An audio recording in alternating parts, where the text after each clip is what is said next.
Attends 2 secondes. Attends 2 secondes. Tu lèves la main quand j'ai fini. Tu veux bien? Sinon, ça me donne l'impression que ça t'emmerde, ce que je dis, tu vois? D'accord. Bon, Malik, on va commencer. C'est Jean-Michel Blanquer, Jean-Michel Blanquer. Bravo. C'est parti. Attention au moonwalk. T'es beau, t'es intelligent. C'est très inégal à côté d'un môme qui est moche et qui est con. On aimerait bien que vous nous expliquiez la reproduction au tableau. Alors, faut que je réponde à ça?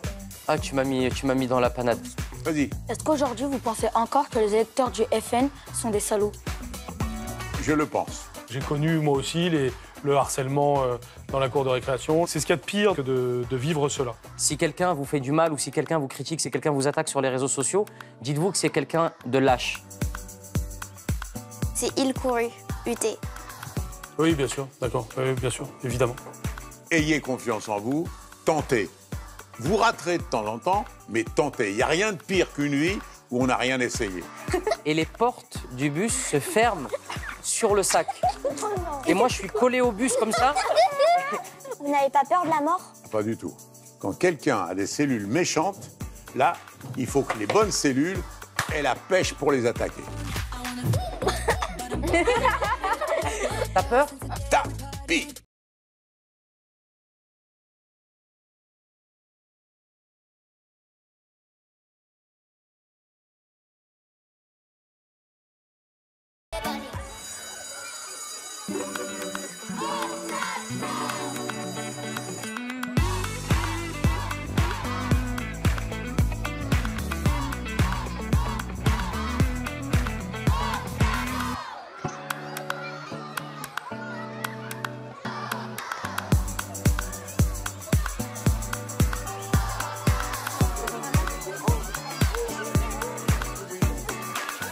Allez, on y va. Il arrive. Courez. Bonjour. Bernard Tapie. Comment ça va? Oui, vous. Bah, asseyez-vous. Voilà. Ça va bien? Oui, ça va. Expliquez-moi, vas-y. Bonjour, Monsieur Tapie. Tout Bonjour. d'abord, nous voudrions vous dire que nous sommes très contents de vous accueillir Eh ben, moi aussi. au tableau. Donc, avant de commencer les questions, on va regarder votre portrait. Bernard Tapie, c'est un... Chanteur. Oui, Politique, ça se voit à son costume. c'est vrai. Comédien. Oui, Chef d'entreprise. aussi. Il a fait plein de métiers, en fait. Et oui, il a eu 1000 vies. Né dans une famille modeste à Paris, il commence par la chanson dès l'âge de 18 ans. Je ne crois plus les filles. Mais très vite, il décide de faire... Du business, du cash. Et sa marque de fabrique, c'est de relancer des entreprises en faillite, en les rachetant pour pas cher. 1 euro? Non. 1 franc? En France. Oui, 1 franc symbolique. Ah, c'est intelligent. Pas cher, hein? La combine nana. Grande gueule, charismatique, il arrive à la télé et surtout il se lance dans la politique grâce à François Mitterrand. Sérieux la politique. Il devient tour à tour, Député. C'est un ministre. oui, ministre de la ville et aussi député européen. Mais la grande réussite de sa vie, elle est aussi dans le sport. Il a gagné la Ligue des Champions en 1993 avec l'Olympique de Marseille. Oh, punaise. J'étais pas née. Et il reste aujourd'hui le seul en France à avoir réalisé cet exploit. Plusieurs fois impliqué dans des affaires, il garde le moral grâce au théâtre et au cinéma. Un jour tout en haut, un jour tout en bas, il s'est toujours relevé. Mais c'est incroyable! Aujourd'hui, à l'âge de... Il a la cinquantaine? Non, un peu plus, il assume tout et ne cache rien, ni son expérience de la prison, ni son combat contre la maladie. C'était un combattant, quoi. C'est bon, vous avez tout compris? En fait, j'ai pas compris. Vous allez faire politique, après chanteur, et comment vous avez pu faire aussi beaucoup de métiers? Eh ben, alors d'abord, c'est pour moi pas des métiers. Parce que vous trouverez un point commun entre tous, c'est la recherche de performance. Que ce soit dans le sport, dans la musique, dans la chanson, dans la politique ou dans les affaires. L'essentiel, c'est que la nature vous a fait avec des qualités, des défauts, etc. Donc pour ça, il faut, dès jeune, s'habituer à côtoyer et à fréquenter des mondes différents. Hein, donc, j'ai jamais eu le sentiment de faire un métier quand j'étais ministre, ni quand j'étais président de l'OM, ni quand on vous a pas dit qu'on a battu le record de l'Atlantique à la voile, ni les Tours de France avec Bernard Hinault, Tout ça, ce sont des activités plus que des métiers. Quel métier, du coup, vous n'avez pas encore fait et que vous auriez aimé faire? Peut-être un nouveau. Ce serait lequel? Je vais vous dire, c'est pas un métier, c'est de nouveau une activité. J'ai eu la malchance de tomber malade d'une maladie grave. Et en allant dans les hôpitaux publics, c'est-à-dire comme tout le monde, pas dans les hôpitaux pour les célèbres ou pour les riches, j'ai découvert un tas de choses très contradictoires. Alors, des choses formidables, c'est par exemple la manière dont tout le personnel de l'hôpital, la petite femme de ménage, l'infirmière, le médecin, etc., le courage qu'ils ont à vouloir soigner les gens. Ils sont d'une disponibilité extraordinaire. À côté de ça, un gros défaut. La médecine, c'est on te fait une radio, un examen, et toi, t'es un numéro. Ils ont pris l'habitude de traiter les malades comme des gens incapables de comprendre. Avant, le médecin, il vous regardait, il vous auscultait, il vous interrogeait. Et là, j'étais surpris. Ce que j'ai envie de faire maintenant, c'est de passer du temps auprès des corps médicaux et aussi auprès des gens qui sont malades pour les aider un peu à passer cette phase difficile. Vas-y. Est-ce que vous gardez un beau souvenir de votre enfance malgré la pauvreté? Ah mais attendez, la pauvreté, elle est totalement indépendante du plaisir existentiel et de la vie que vous allez faire. Hein, l'essentiel de vos relations affectives se trouve avec l'amour que vous avez pour vos frères, vos parents. Il y a bien des gens qui sont dans des milieux extrêmement riches et où vous vous dites, moi je vous donne un exemple, quand j'étais gamin, j'habitais dans un quartier très difficile, mais il se fait qu'à moins d'1 kilomètre de chez moi, il y avait une grande piscine municipale. Et j'étais, pendant les vacances, tout le temps à la piscine municipale, où j'y avais 20, 30 copains, des copines, on s'amusait. Puis moi, quand j'ai eu mes enfants, je les ai fait habiter dans une maison où il y avait une piscine. Mais quand ils étaient les deux frères, ou les deux frères et la sœur, qu'est-ce qu'ils s'emmerdaient tous les trois? Ils étaient bien moins heureux, ils se marraient beaucoup moins que moi dans la piscine municipale. Donc, la pauvreté n'a rien à voir avec le plaisir qu'on peut avoir de l'existence. Alors, par contre, ça n'empêche pas d'être heureux aussi quand on monte dans la société, hein, à condition de garder cette volonté absolue de vivre toujours avec le sentiment de l'amour des siens, de ses proches, de ses amis. Est-ce que vous étiez proche de vos parents? Oh, si j'étais proche, mais c'était une unité absolue. Mon frère aussi, on était 2 frères avec mes parents. Ma maman, elle faisait les ménages et elle faisait l'infirmière. Et mon papa, il allait dans les ateliers, au départ de sa vie, il était ajusteur, en vélo. Et petit à petit, il a progressé, peut-être un peu aussi parce que son fils l'a poussé. Vous savez, des fois, on peut avoir les parents qui poussent les enfants, mais il y a aussi l'inverse. Il y a les enfants qui poussent les parents, parce qu'ils n'avaient pas confiance en eux. Ils étaient assez contents de leur situation, et moi, j'avais envie qu'ils progressent un peu, donc je les ai un peu aidés à devenir, à leur tour, en haut de l'échelle. D'accord. Est-ce que vous trouvez qu'on a plus parlé de vos réussites ou de vos échecs? Comme je ne m'intéresse pas à ce qui se dit de mes échecs ou de mes réussites, je suis incapable de vous le dire. Mais d'une manière générale, c'est un pays où on parle beaucoup plus des échecs que des réussites. Et je vais vous expliquer pourquoi. Et ça, il ne faut pas tomber dans ce panneau-là. Quand j'étais jeune, on était encore un pays plein d'ambition. Et le mot ambition n'était pas un gros mot. Et puis là, ça fait quelques années, on n'y croit plus du tout. On n'y croit plus, vous entendez partout, c'est la défaite totale, c'est les vieux contre les jeunes, c'est les pauvres contre les riches. Attends 2 secondes, tu lèves la main quand j'ai fini. Tu veux bien? Sinon, ça me donne l'impression que ça t'emmerde ce que je dis, tu vois? Donc, t'attends. Quand j'ai fini, tu lèves la main. Donc, maintenant, comment on fait plaisir aux gens? Tu sais comment? En leur vendant le malheur des autres. C'est-à-dire, à la télévision, tu vois, quand le journal il est fini, ça donne tendance, le type dit à sa femme, hey, t'as vu, hein, on n'est pas si malheureux que ça. Hein. Tu vois, ça s'appelle vendre le malheur des autres pour vous rendre heureux, qui est une catastrophe. On ne peut jamais être heureux du malheur des autres. Ayez confiance en vous, tentez. Vous raterez de temps en temps, mais tentez. Il n'y a rien de pire qu'une vie où on n'a rien essayé. C'est à toi. Maintenant, on a un exercice à vous proposer. C'est un texte à trous. Qu'est-ce que tu veux que je fasse? J'ai pas compris. Avec les mots qui vous viennent à l'esprit, vous devez compléter les phrases. Alors, je dois vous dire ça. C'est ça? Le football est un sport individuel qui se joue à plusieurs. Ça veut dire quoi? Ça veut dire quoi? Il y a des équipes qui ont des joueurs qui sont individuellement extraordinaires, mais où le sort de l'équipe compte moins que la performance qu'il va faire lui. Il préfère qu'on perde 3-2 et il a mis 2 buts que de gagner 1-0 et il a fait un mauvais match. Mais normalement, le football c'est un sport Collectif. Voilà, c'est un sport collectif. On doit être soudés. Voilà. Ce que notre entraîneur Didier Deschamps a réussi à faire avec son équipe. Et pour être complet, il a même réussi à le faire avec les remplaçants, ce qui n'est pas simple.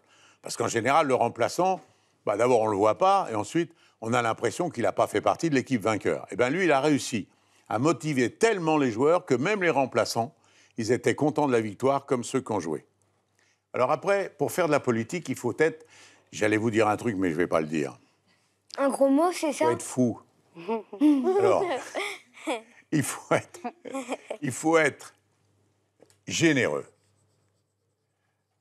Pourquoi? Parce que c'est vraiment un métier extrêmement difficile, où on reçoit des critiques permanentes, où on oublie que les 3/4 du temps, c'est un abandon de son cas personnel au profit de la collectivité. Moi, je l'ai fait, donc je peux en parler. On est trop sévère souvent parce qu'on a des exigences, parce qu'on est pressé, parce qu'on ne comprend pas que tout aille pas mieux. Les politiques, ils sont un peu pour quelque chose, souvent parce qu'avant d'être élus, ils vous promettent, ils vous disent des choses en sachant qu'ils ne pourront pas le tenir. C'est ça qui crée la déception. Alors d'un autre côté, se faire élire en disant aux gens « ça va être très difficile, c'est pas sûr qu'on y arrive, t'as aucune chance ». Donc le mode de désignation indique et donne comme moyen d'être élu de dire du baratin, en gros. Voilà. Alors, j'ai un regret. Jamais. Sauf si j'ai fait du mal à des gens sans le savoir. Pour être vendeur, il faut être, alors là, c'est simple, soi-même. Qu'est-ce que je veux dire par là? Contrairement aux idées reçues. Alors, on dit qu'un vendeur, c'est quelqu'un qui a du bagou, qui a de la personnalité. Hein, vous avez tous entendu ça. Le type, il a un baratin. Voilà, le terme absolu. C'est pas vrai. Pour être vendeur, il faut que votre client, donc votre interlocuteur, croit ce que vous lui dites. Et pour qu'il croie ce que vous lui dites, il faut être vous-même. Car si vous faites de la comédie, croyez-moi, il le verra. Quand on a beaucoup d'argent, on est, évidemment, plus armé, pas plus heureux, pour affronter l'existence dans un monde où, malheureusement, l'argent compte énormément, beaucoup trop. Alors, quel est le domaine dans lequel il compte beaucoup trop? On parle toujours, vous savez bien, des inégalités. Hein, on dit « Ah, la vie ». Mais la vie, elle est toujours faite d'inégalités. Ne serait-ce que la nature. Quand tu nais, là, le jour où tu nais, t'es beau, t'es intelligent. C'est très inégal à côté d'un môme qui est moche et qui est con. T'es d'accord? Vaut mieux être beau, intelligent que moche et bête. Hein? Donc il y a des inégalités. Mais après, la vie, l'organisation de la vie, elle crée des inégalités. Et je vais vous dire quelle est la plus grave. Il y en a une qui est beaucoup plus grave que toutes les autres. Un ouvrier vit 10 ans de moins qu'un cadre supérieur. Ça, c'est une inégalité terrifiante.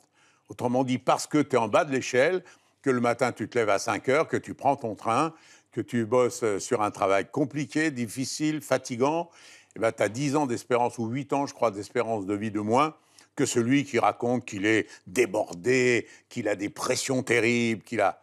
Bah oui, ça tue moins que le travail manuel ou que les transports en commun le matin à 5 heures. Est-ce que pour réussir, il faut parfois être méchant?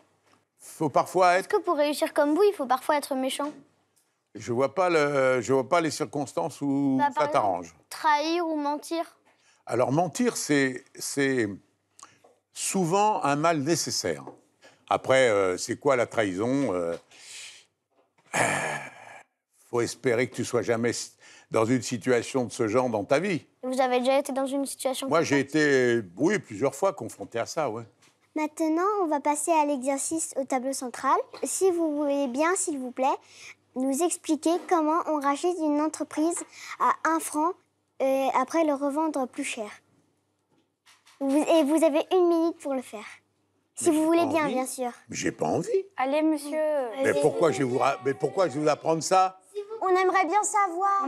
Ah oui, pour faire pareil. Oui. Vous voulez me faire de la concurrence. Voilà, regarde. Une entreprise, son prix, c'est quoi? C'est son bénéfice multiplié par... Alors, certains disent 4, d'autres disent 5, d'autres disent 6, ça dépend des métiers. Voilà. Pour faire des bénéfices, il faut que l'argent que vous rentrez dans la caisse par les ventes soit supérieur à l'argent que vous dépensez pour les achats ou pour le personnel. Alors, quand vous reprenez une affaire, je vais vous donner un exemple. Je reprends une affaire qui s'appelle Look. Vous avez entendu parler de Look? Non. Look faisait des fixations pour le ski. Hein, quand vous mettez les skis, vous mettez vos pieds. Et alors, à l'époque où j'ai repris, Look avait un gros déficit. Pourquoi? Parce que les sports d'hiver, ça dure 6 mois. Alors, pendant 6 mois, on vend, et pendant 6 mois, on fabrique sans vente. Donc, vous avez un gros personnel, des charges, etc. Et en regardant l'entreprise, je m'aperçois que les fixations de ski... Qui est-ce qui parle là? Si vous voulez des précisions, vous écoutez. Une fixation de ski, c'était... On mettait son pied, et il y avait des lanières, comme ça, et on fixait avec les lanières. Alors, ça avait un gros défaut, c'est quand on tombait, le ski restait au pied et on risquait de se faire très mal. Des ingénieurs ont inventé une fixation où on met le pied toc comme ça et il n'y a plus de courroie. Et si l'effort latéral, parce que vous tombez, est fort, toc, vous déchaussez. Ça déchausse automatiquement. Et en regardant ça, je me dis, mais les pédales de vélo sont exactement comme les fixations de ski d'avant. C'est-à-dire pareil. Vous demanderez à vos parents, on mettait le pied comme ça et hop, on fixait. Et j'ai demandé aux ingénieurs, pourquoi vous ne faites pas des pédales de vélo qui seraient comme les fixations de ski? Ah, pourquoi pas? Alors on cherche et on trouve. Donc on fait des pédales. Ah oui, mais c'est pas le tout, il faut faire la promotion. Eh bien, on va faire une équipe cycliste. Et on fait une équipe cycliste. Avec Bernard Hinault, dont vous avez peut-être entendu parler. Et on va, pendant l'été, fabriquer des fixations de pédales de vélo, comme on fabrique l'hiver des fixations de ski. Look est devenu numéro 1 mondial de l'accessoire cycliste 20 ans après. Et quand vous avez réussi ça, vous faites d'une affaire qui était comme ça, une affaire qui est comme ça. Quand vous l'avez repris, vous l'avez repris pour payer les dettes. Quand ils vous disent 1 franc, ils vous racontent des blagues. Le franc, c'est l'argent que vous donnez à celui qui était propriétaire. Mais par contre, vous la reprenez avec un paquet de dettes. Donc, il faut payer les dettes. Et voilà un exemple. Comment, avec une affaire qui perdait, vous en faites une affaire qui devient gagnante. Et quand elle est gagnante, eh ben, vous la revendez à des gens qui vont s'intéresser à cette affaire pour l'avenir. Mais vous ne me copiez pas tout de suite. Hein. Attendez. Hein. On va vous noter maintenant. C'était bien, mais à la base, c'était en 1 minute. Mais pourquoi tu me mets rouge? C'était 1 minute, monsieur. Vous avez dépassé votre temps. Oui. Et attendez, en 1 minute, celui qui vous dit ça, c'est qu'il connaît rien. C'est tout? Vous regrettez d'avoir fait de la politique? J'ai du mal à ne pas dire oui. Mais d'un autre côté, bon, tout compte fait. Si c'était à refaire, je ne le ferais pas. Mais maintenant que je l'ai fait, je ne le regrette pas. Mais c'est vrai que si c'était à refaire, je ne le referais pas. Est-ce qu'aujourd'hui, vous pensez encore que les électeurs du FN sont des salauds? Je le pense. D'accord. Alors, je vais vous dire pourquoi. On ne peut pas dire qu'un dirigeant politique est quelqu'un de pas bien et ceux qui votent ne sont pas comme lui. Moi, je pense fondamentalement que chercher à capter l'opinion des gens en délivrant que des messages des souffrances, autrement dit, la France, c'est dégueulasse, il y a des chômeurs, c'est vrai. La France, c'est dégueulasse, il y a des malades, c'est vrai. On ne peut pas passer son temps à délivrer des messages qui dénoncent des situations si tu n'es pas capable d'apporter des solutions. Or, pour l'instant, c'est un parti qui, pour moi, n'apporte aucune solution. Je vais te donner un exemple. Les problèmes d'immigration. Hein, c'est pas facile parce que plein de gens disent écoute, on souffre déjà, on n'a pas les moyens et on est débordé par des immigrés qui arrivent en wagon, en train, en bateau, etc. Vous savez ce que je leur suggère aux immigrés? Je parle de ceux qui sont en situation régulière. De se mettre en grève 1 mois. Seulement 1 mois. Et vous allez voir qu'on va les aimer davantage. D'abord parce que dans les hôpitaux, dans les écoles, dans les services publics, il n'y a plus rien qui marche. Hein. Mais sur les chantiers, il n'y en a plus non plus qui marchent. Alors après, il ne faut pas tomber dans l'excès inverse.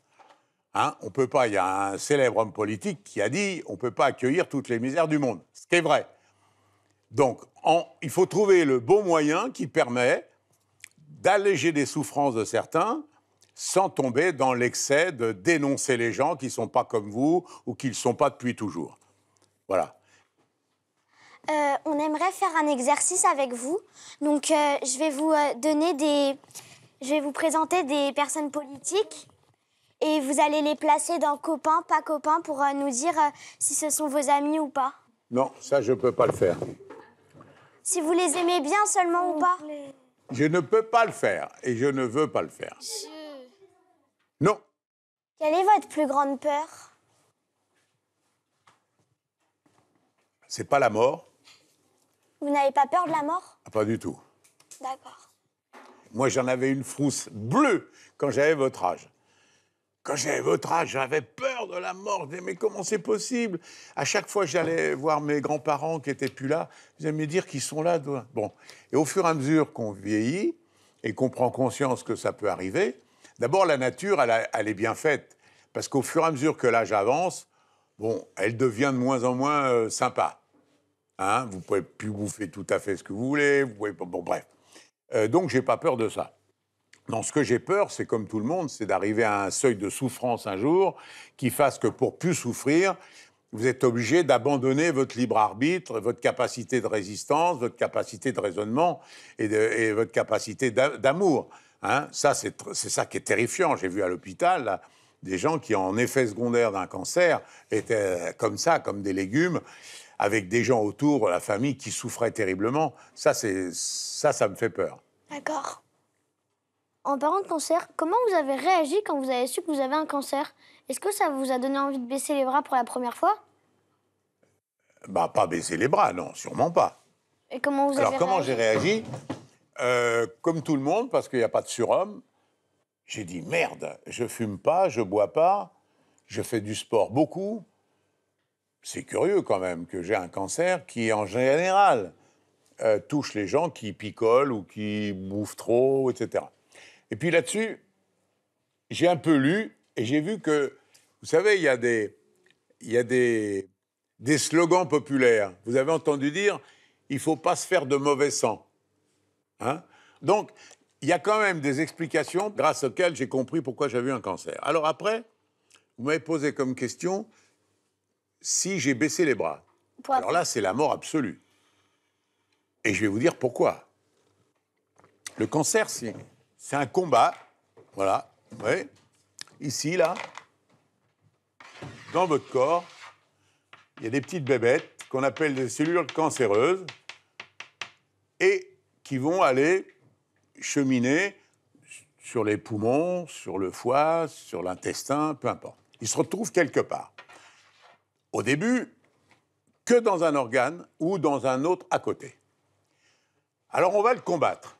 Alors les médecins vous donnent des moyens de le combattre par ce qu'on appelle de la chimiothérapie. Hein. C'est un truc assez dur, ouais. On a une espèce de truc ici, là, comme ça. C'est un truc définitif et on branche dessus, on branche et on vous envoie du poison. Et pour tuer les cellules cancéreuses, c'est du poison.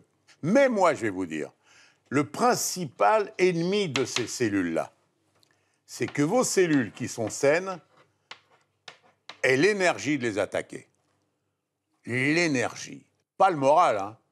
Or, comment on attrape de l'énergie? Comment on fait pour que l'énergie de vos cellules soient capables de se battre contre les autres.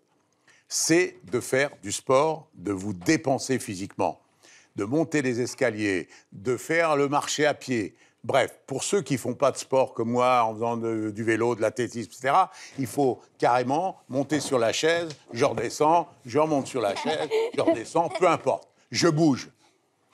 Vous le direz, hein? Oui. Vous vous rappellerez de ça. Oui. Quand quelqu'un a des cellules méchantes, là, il faut que les bonnes cellules aient la pêche pour les attaquer. Et là, vous gagnez. Vas-y, mon petit. Alors moi, en fait, j'ai eu une maladie et je me suis fait opérer. Mon père a pu me donner un rein. Je pense que les gens qui m'ont soigné, c'est des héros. Et vous, qu'est-ce que vous en pensez? Ben, évidemment, je pense. D'abord, je pense que tu as une chance incroyable. Tu as une chance incroyable d'avoir un papa qui a risqué sa vie pour te sauver. Tu te rends compte? Il t'a fait naître et après, il a dit, allez, prenez-moi mon rein.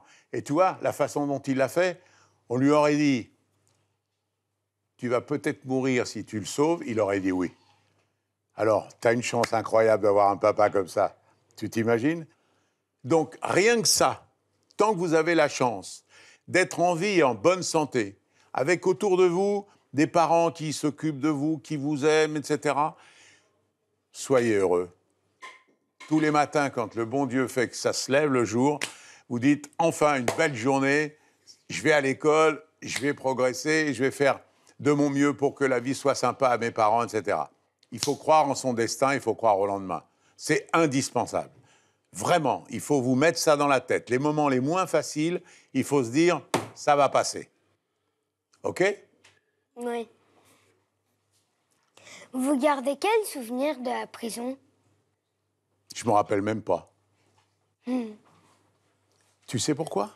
Non. Parce que quand je suis entré en prison, c'était dur, hein, parce que... Et d'un seul coup, les portes s'ouvrent, et je rentre dans la cour, et là, les prisonniers, tous les prisonniers, avec des boîtes comme ça, qui servent à faire les repas, contre les grilles. Tapi, tapi, tapi. Tu t'imagines? Oui. Alors tu te dis, merde, dans ce milieu, qui est un milieu épouvantable, où des gens sont des assassins, sont des meurtriers, sont des machins, d'un seul coup, je devenais leur héros, comme les spectateurs du stade Vélodrome. Je ne sais pas si vous savez ça, le stade Vélodrome, c'est un grand stade à Marseille. Oui. Quand ils ont su que j'étais malade, ils ont fait une foire incroyable avec des panneaux, etc. Donc tu te dis, bah, finalement, que ce soit les gens qui sont au stade ou les gens qui sont en prison, à un moment de ta vie, tu leur as donné du bonheur.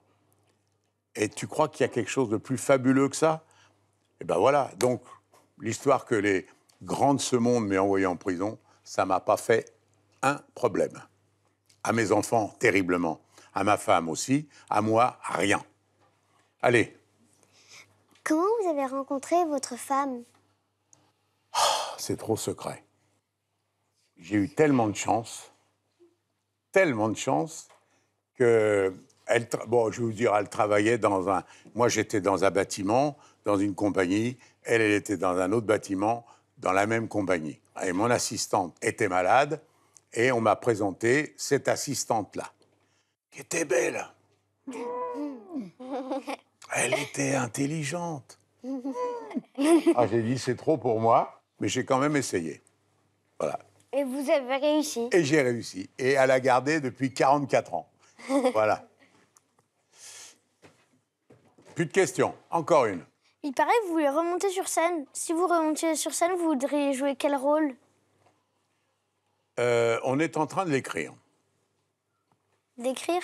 Vous écrivez De un... l'écrire. D'écrire? Ah, d'écrire une pièce? Non, on est en train d'écrire les rôles. Ah, et vous allez jouer dedans? Oui. Ça fait quoi de gagner la Ligue des Champions? Ça fait quoi, d'après toi? Ton père, il aime l'OM? Oui. Ben, demande-lui. D'accord. Et pour vous, est-ce que le PSG va la gagner cette année? Écoute, c'est pas mon équipe préférée, mais je l'espère vraiment. Deuxièmement, je pense qu'ils ont l'équipe pour. Je pense qu'ils ont une équipe qui, aujourd'hui, vaut les plus grandes. Il n'y a aucun doute là-dessus. Alors après, le football, c'est pas une science exacte. On en revient à ce que je disais tout à l'heure. Il faut que tout le monde soit motivé de la même manière et que la recherche d'exploits individuels passe après la recherche de la victoire collective. Mais tu vois, je fais partie de ceux qui, si PSG gagne la Coupe d'Europe, je serais très content. Et pourtant, moi, PSG, tu vois, avec l'OM, c'est pas mon équipe de cœur. Mais je leur souhaite et je l'espère. Vous trouvez qu'il y a trop d'argent dans le foot? Ou pas? Qu'est-ce que ça veut dire quoi? Bah, que, par exemple, il y a des personnes, des ouvriers qui travaillent plus et qui à gagnent partir pas. du moment où ils ne le volent pas, je t'explique. T'as un grand orchestre classique, formidable, qui passe ce soir à TF1. Ils vont faire 2 millions de téléspectateurs. Tu passes un grand match de football. Ils font 7, 8, 9 millions de téléspectateurs. Et donc, ils méritent, par l'attractivité qu'ils sont capables de créer sur un nombre de personnes bien supérieur, ils méritent que l'argent soit là. C'est une des règles fondamentales. Il n'y a personne qui vole cet argent-là. Hein. Donc, il ne faut pas être jaloux de ça. Simplement, ceux qui s'en plaignent, qui se posent la question, comment je peux faire pour rendre plus attractif mon activité, ou sportive ou artistique? Est-ce que vous avez une chanson préférée? Des chansons préférées? Oui. J'en ai plein. Est-ce que vous pouvez nous en chanter une seule, au moins le refrain? Le refrain. Au moins le refrain. Le refrain de quoi? J'aurais aimé être un artiste pour pouvoir faire mon numéro quand l'avion se pose sur la piste à Rotterdam ou à Rio. Vous connaissiez ça? Oui. Alors, voilà.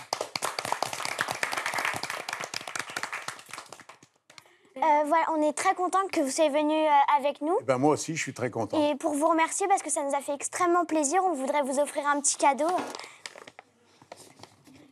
Qui l'a choisi d'abord? C'est moi, et enfin, il y a tout le monde avec. Nous aussi.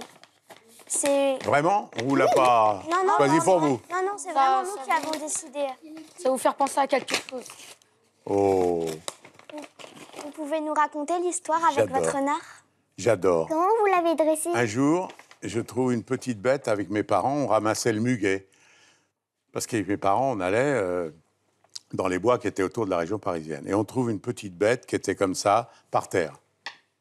Et il était tellement petit qu'on a pensé au début que c'était un petit rat. Et puis en s'approchant, on s'aperçoit qu'il était complètement le dos ouvert en sang.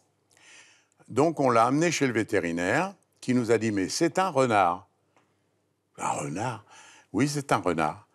Alors du fait, je l'ai gardé, je l'ai élevé et je l'ai eu pendant 9 ans. Donc voilà, grâce à vous, je vais avoir de nouveau un renard. Mais c'est incroyable de dresser un renard, comment vous avez fait? Mais il y en a plein dans les bois.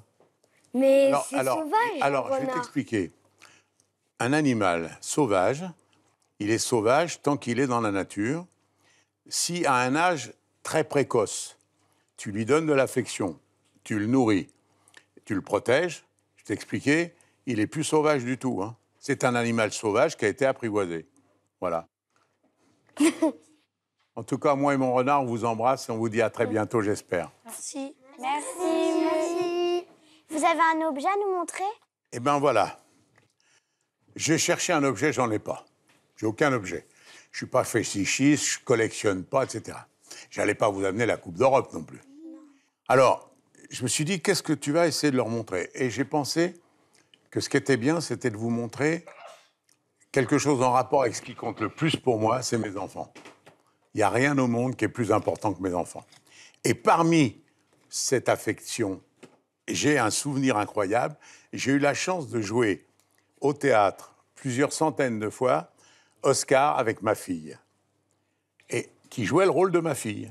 Tu vois, c'est Sophie, ma fille, qui vient de sortir un disque, entre parenthèses. Je vous le dis comme ça. Et donc, quand vous jouez au théâtre tous les soirs avec votre fille, c'est un pied géant. Enfin, pardonnez-moi. C'est un plaisir énorme. Voilà. Merci. Allez, venez là. Et je garde le renard. Hein. Bernard Tapie, c'est un homme avec un très fort caractère. Il a une grande gueule, il est très drôle.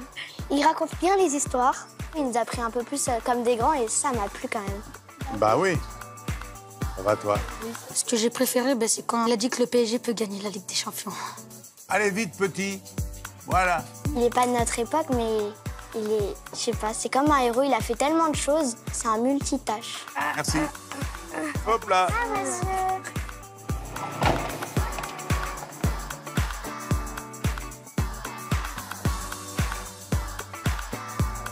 Regarde.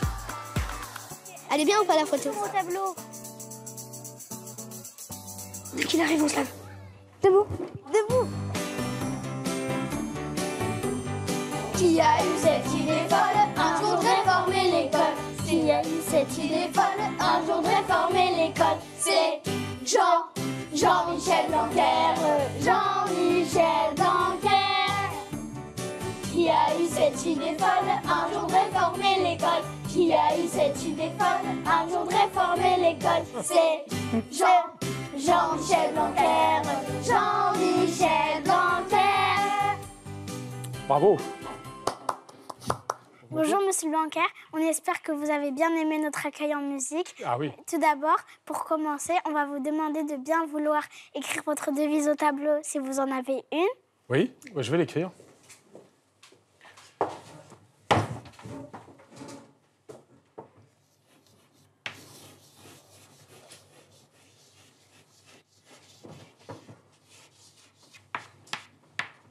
Voilà. Bon, qu'est-ce que j'ai écrit déjà? Par la connaissance vers la liberté. D'accord. Donc ça veut dire que, à mes yeux, le but dans la vie, c'est d'aller vers toujours plus de liberté. Vous, par exemple, plus vous allez grandir, plus vous allez être libre dans la vie. Mais être libre, c'est pas simplement faire ce qu'on veut comme ça d'un seul coup. C'est le faire parce qu'on a acquis des connaissances, parce qu'on sait des choses. Et c'est pour ça qu'on va à l'école. Alors c'est un peu paradoxal parce que parfois, quand on est à l'école, on a l'impression qu'on n'est pas libre de tout. Mais le fait d'apprendre des choses, ça va vous rendre plus libre. Alors ça, c'est ma devise. C'est pour ça que j'aime toujours apprendre plein de choses. Je vais sans doute apprendre des choses par vous aujourd'hui. Et maintenant, on va regarder votre portrait justice. Tu le connais? Non, Bah pourtant, vous devriez le connaître. C'est votre ministre. c'est le ministre de l'Éducation nationale. Oui, et son nom, c'est... Blanquier. Jean-Michel Blanquer. Blanquer. Presque. Jean-Michel Blanquer. Bravo. Ah, Blanquer, c'est presque pareil. Star des médias, on dit aussi qu'il est le chouchou du président de la République. D'ailleurs, certains l'appellent... Blanc. Non, Jean-Mimi. non plus. Super Nani. Mais non, le vice-président. Jean-Michel Blanquer a grandi dans les beaux quartiers parisiens. Avant d'être ministre, il a occupé tous les postes dans l'éducation, professeur, recteur d'académie et directeur d'une grande école de commerce. Très vite, il se passionne pour la politique. Est-ce que ces idées, elles sont plus de gauche ou de droite? Alors, politiquement, j'ai toujours été en même tentiste. Comme Macron. C'est ça. Et à votre avis, qu'est-ce qu'il fait quand il est en récré? Il joue, danser, à la musique. Le foot? Ouais, le foot. C'est vrai qu'il adore le foot et le sport en général. Mais son autre passion, c'est... Ah, d'accord, il aime la tequila. L'Amérique du Sud. Exactement, parce qu'il a vécu quelques années en Colombie. En tant que ministre, il s'est fixé une mission. Construisons ensemble l'école de la confiance. Et pour sa deuxième rentrée des classes, il a pris plusieurs décisions. Il n'y a plus l'école mercredi, merci beaucoup. Voilà, mais il a aussi rendu obligatoire... La dictée. J'aime pas ça. Et quoi d'autre? Il a interdit les portables au collège. C'est horrible. Eh oui, alors une question pour commencer? Monsieur Blanquer, est-ce que vous voulez bien supprimer les contrôles? Alors, il faut que je réponde à ça? Si je veux supprimer le contrôle? Oui. Il y a contrôle et contrôle. Hein. Un contrôle, normalement, c'est pas désagréable. Par exemple, quand vous faites un jeu vidéo, vous vous contrôlez en permanence. Vous regardez le score qui est en haut à droite de l'écran. Être contrôlé, ça peut être très utile. Le problème, c'est que parfois, en France, à l'école, on considère qu'un contrôle, c'est quelque chose de pénible et qu'on n'a pas le droit de faire des erreurs et qu'il y a quelque chose de désagréable dans le contrôle. Donc, mon but, c'est d'arriver à rendre le fait que le contrôle devienne agréable, mais pas de supprimer les contrôles. Pourquoi à l'école on met des notes? Ça stresse les élèves. Ça ne devrait pas. C'est bien d'avoir des points de repère. C'est à ça que ça sert, les notes et les contrôles. Mais on ne devrait pas penser qu'une erreur, c'est mal. Au contraire, il faut faire des erreurs. On passe son temps à faire des erreurs. Je fais des erreurs, tout le monde fait des erreurs. Et en France, ce qu'on doit faire progresser dans nos têtes, c'est l'idée que faire des erreurs, c'est utile. Et pour ça, il faut aussi des contrôles. Il faut vérifier où on en est. Et d'une certaine façon, il faut dédramatiser le contrôle en faisant souvent. Comme ça, ça paraît normal, quoi. Maintenant, vous allez prendre le manuel de grammaire qui est sur le bureau. Oui. Et vous allez ouvrir à page 354. Oui. Exercice 2. Alors, mets chacun des groupes verbaux aux première et troisième personnes du singulier, du passé simple, puis de l'imparfait. Mais vous ne devez pas faire de l'imparfait, juste du passé simple. Alors, bâtir un projet, passé simple, première et troisième personne. C'est pas facile, hein, parce que c'est des verbes qui ont des caractéristiques particulières. Donc je bâtis, il ou elle bâtit. Alors à l'oral, ça ne s'entend pas la différence. Dire la vérité. Je dis la vérité. Vous voyez, on ne voit pas la différence avec le présent. Ça arrive parfois au passé simple. Souvent, il y a une erreur qu'on fait qui est de dire on croit que le passé simple, ça va être il disa ou elle disa. C'est parfois les enfants font cette faute. Et courir très vite. Je cours. Je courus très vite. Il ou elle courra très vite. Très vite. Combattre un monstre. Je combattis un monstre. Il ou elle combattit un monstre. Alors, vous avez fait 2 fautes. J'ai fait 2 fautes. Alors, lesquelles? Alors, à je courus, il y a un S à la fin. D'accord, c'est vrai. Et il, elle, courra, c'est pas courra, mais c'est il courut. UT. Oui, bien sûr, d'accord. Bien sûr, évidemment. Bravo. Non, j'ai pas dit. Oui.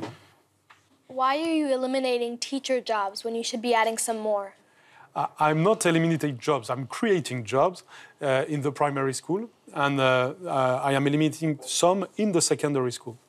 In the primary school, it's because we need to have more teachers for the pupils, especially in the first classes, at the age of 3, 4, 5, 6, 7. We need to have a small number of children in each classroom. But later on, the problem is different. You have to have a qualitative approach and not a quantitative approach of the number of professors you need for each pupil. Pourquoi vous avez interdit le téléphone à l'école? Alors, interdire le téléphone portable à l'école et au collège, c'est fait pour, évidemment, le bien des enfants. Moi, je suis parfois allé dans des cours de récréation où je voyais des enfants qui étaient sur leur téléphone portable au lieu de jouer, au lieu de se parler les uns les autres. Qui est-ce qui a un téléphone portable là? D'accord, très bien. Eh bien, ce téléphone portable, c'est bien de savoir l'utiliser à certains moments et ne pas l'utiliser à d'autres, pour qu'il y ait du contact humain. Pourquoi à l'école on ne fait pas des cours d'empathie? Parce que dans mon ancienne école, il y avait des élèves qui insultaient la maîtresse et il y avait du harcèlement entre les élèves. Tu as tout à fait raison, la question de l'empathie est fondamentale à l'école. On a des études qui montrent qu'un enfant peut tout à fait développer une très grande empathie pour tout le monde s'il est bien stimulé, s'il sent de l'affection, s'il sent qu'il est en confiance dans une école. Et donc, on doit développer ça. Et nos professeurs vont être de plus en plus formés à cela, à ce qu'est l'empathie, à la façon de la développer. Et de plus en plus, à l'école primaire en particulier, vous allez avoir des activités qui développent ça. Par exemple, quand vous travaillez en groupe, quand vous faites du sport collectif, toutes ces choses qui font que vous apprenez à comprendre l'autre. Parce que l'empathie, c'est ça. L'empathie, c'est se mettre à la place de l'autre. Et eh bien, on peut tout à fait développer ça, surtout quand on est petit. Et ensuite, ça marche pour toute la vie. Et donc, c'est très, très important. Et tu as tout à fait raison. Et c'est quelque chose qui va se développer. Est-ce que vous connaissez le Momo Challenge? Le Momo Challenge, non. Qu'est-ce que c'est? C'est quelqu'un qu'on contacte sur les réseaux sociaux. Et après, il nous demande de faire des défis qui deviennent de plus en plus dangereux. Et que ça peut causer des morts, et ça en a causé. Ah oui, je vois le genre. Je ne connaissais pas celui-là, mais je vois le type de danger que ça représente. Donc vous allez faire des interventions à l'école, au collège, contre le cyberharcèlement? Oui, c'est un sujet très grave et très important. C'est ce qu'il y a de pire dans la vie quotidienne que de vivre cela. Et moi, je connais beaucoup d'enfants qui ont vécu cela et qui en ont beaucoup souffert. Donc on est très très mobilisé pour que ça change. Et ça va passer par vous, les enfants. Vous pouvez être médiateur quand vous voyez un petit conflit entre deux autres élèves. Vous pouvez tout à fait être utile pour essayer de faire que ce conflit ne se développe pas.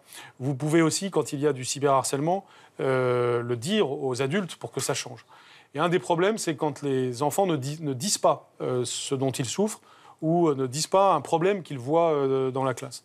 Donc on va changer ça. Il y a Brigitte Macron qui s'est beaucoup mobilisée avec moi pour ce sujet-là, de façon à ce qu'il y ait de la formation de tout le monde contre le harcèlement.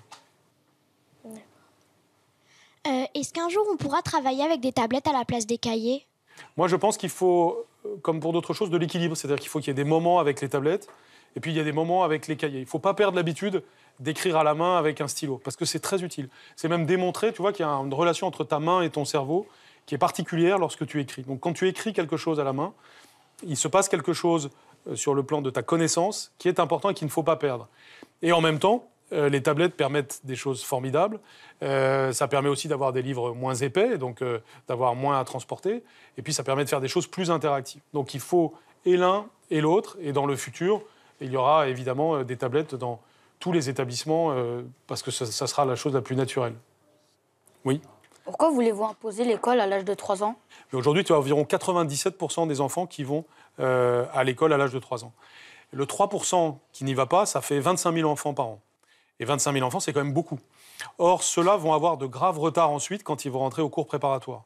Parce que ce que tu fais à l'école maternelle, même si tu joues beaucoup, tu chantes, en réalité, c'est ça qui te prépare à bien réussir ensuite. Parce que, par exemple, quand tu chantes à l'école maternelle, t'apprends des mots. Et quand tu apprends des mots, ces mots vont te servir ensuite pour bien apprendre à lire et à écrire. Et un enfant qui n'est pas allé à l'école maternelle risque d'avoir déjà du retard par rapport aux autres. Donc c'est une mesure de justice sociale, que personne ne soit laissé de côté pendant cette période de la vie. J'ai remarqué que beaucoup de professeurs fumaient. Et nous, en tant qu'enfants, on nous dit fumer c'est malade, ça nous apporte des maladies, mais nos professeurs, on les voit souvent fumer. Bien entendu, aucun professeur ne fume en classe. Ça n'existe pas. C'est interdit de fumer en classe et aucun professeur ne fume en classe. Donc si tu vois un professeur fumer, c'est parce que tu le vois fumer en dehors de la classe ou en dehors de l'école.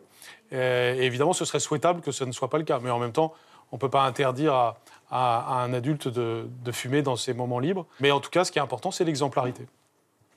Pourquoi l'éducation sexuelle est-elle un sujet tabou pour certains ? Ah, tu vois, ça, c'est une bonne question aussi, parce que l'éducation sexuelle, ça fait partie des choses qu'on doit apprendre. Mais simplement, selon l'âge que l'on a, on doit apprendre des choses différentes. Et c'est au fil du temps que l'on va apprendre pleinement tous les enjeux. Donc, qui est-ce qui est à l'école primaire ici ? D'accord. Donc, à l'école primaire, ce qui est important, c'est déjà que vous connaissiez votre corps, et puis que vous sachiez vous respecter les uns les autres. Et puis que vous sachiez aussi vous faire respecter. Personne ne doit vous toucher contre votre gré, vous devez être protégé. Et ça, c'est très important d'être conscient de ça.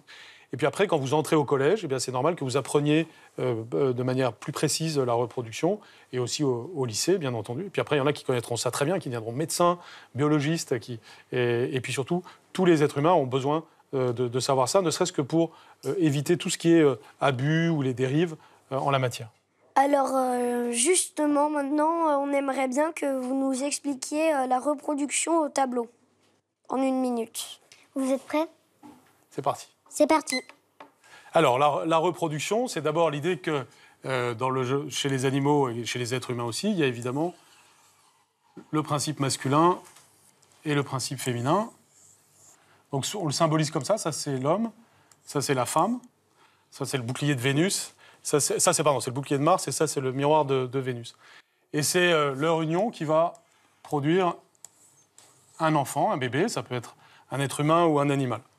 Chez l'homme, eh bien, cela se traduit, donc, si on parle de l'être humain, par l'existence de spermatozoïdes. Et chez la femme, l'existence des ovules. Et c'est la rencontre de l'un de ces millions de spermatozoïdes avec un ovule qui va créer un petit être humain. Donc quand il y a un rapport entre un homme et une femme, eh bien, cela va donner la naissance à un enfant. Chez la femme, cela dure 9 mois, mais bien entendu, chez les différents animaux, ça peut durer des périodes différentes de gestation. C'est clair ? Ça va ? Bon, merci. Alors, comme à l'école, vous allez devoir mettre une appréciation aux autres ministres que vous connaissez déjà. Ça, c'est impossible. Ça. Les appréciations arrivent. Ah, mais c'est impossible. Allez, on commence par ça. Voilà, ça, c'est ce qu'il y a de plus facile. Je lui mets ça parce qu'elle parle beaucoup. Mais c'est pas mal du tout parce que ce qu'elle a à faire, c'est très important. Donc, je mets bavardage parce qu'il faut qu'elle dise beaucoup de choses pour que sa cause réussisse. Puisqu'elle, vous savez, elle s'occupe de l'égalité entre les hommes et les femmes. Donc, c'est important de tenir un discours. Je vais me dissiper à la ministre de la Culture. Elle aussi, j'aime beaucoup, on est très amis. C'est une qualité pour une ministre de la Culture, c'est-à-dire dissiper au sens de regarder en angle large les choses. Très à l'écoute, ça va bien à Brigitte Macron. Elle passe beaucoup de temps à écouter. François de Rugy a bien compris le cours. Il a une très grande capacité d'adaptation. Et puis, voilà, c'est un de mes deux chefs, c'est forcément un très bon élève. On sait que vous avez un arbre que vous aimez beaucoup regarder et toucher, mais pourquoi vous aimez beaucoup le regarder et le toucher? J'adore cet arbre. Il a le même âge que le bâtiment du ministère, c'est-à-dire il a 250 ans. C'est donc un des plus vieux arbres de Paris. Et rien que quand tu le vois, c'est comme quand j'espère que parfois vous prenez du temps pour regarder les arbres parce que c'est toujours magnifique. Eh bien, tu sens toute la sérénité de son histoire. Et tu sais, quand tu es ministre, tu es pris par beaucoup de choses. Il y a beaucoup de choses à faire, beaucoup de réunions, beaucoup de mesures à prendre. Et l'arbre qui est à côté de toi te donne de la sérénité. Donc ça, c'est un conseil que je vous donne pour la vie à tous. Il faut toujours avoir un arbre ou plusieurs arbres de référence. Et un arbre que tu peux toucher aussi. Pourquoi vous avez mis vos enfants dans le privé alors que vous travaillez pour le public? Alors, ça n'est pas vrai, mais tu sais, je n'aime pas beaucoup parler de mes enfants parce que c'est le domaine privé et le domaine public, mais j'ai 4 enfants et il y en a 3 qui sont allés dans le public et 1 dans le privé. En l'occurrence, il y a eu une raison particulière. Il y avait une raison. Est-ce que vous étiez fort à l'école? Fort, tu veux dire fort? Vous avez des bonnes notes Eh ben, j'avais vraiment des bonnes notes à l'école primaire.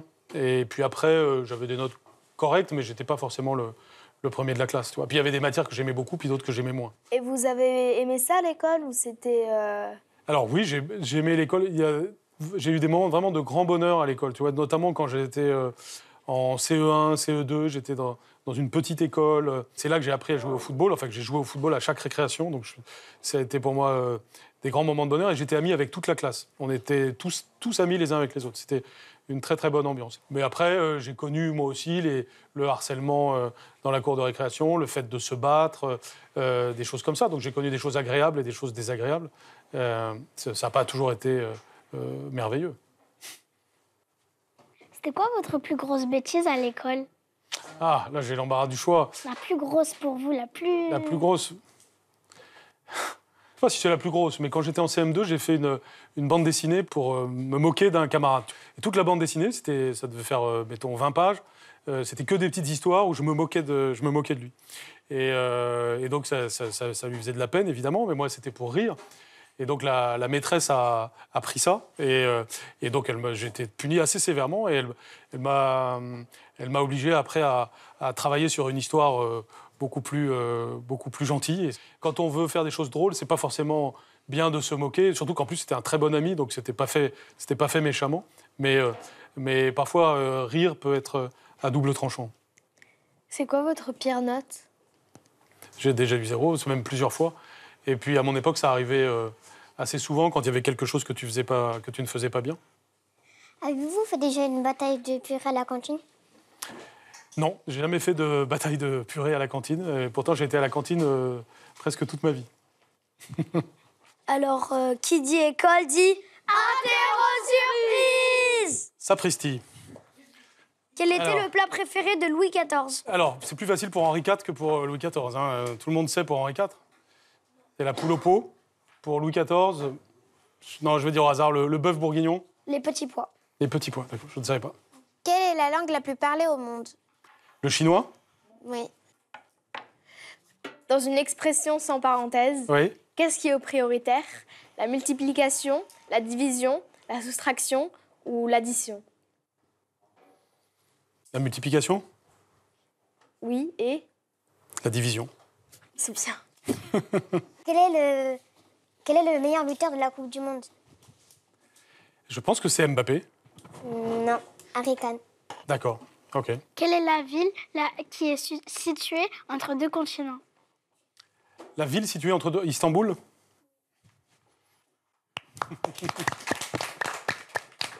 3 bonnes réponses sur 5. Bon, ça peut aller.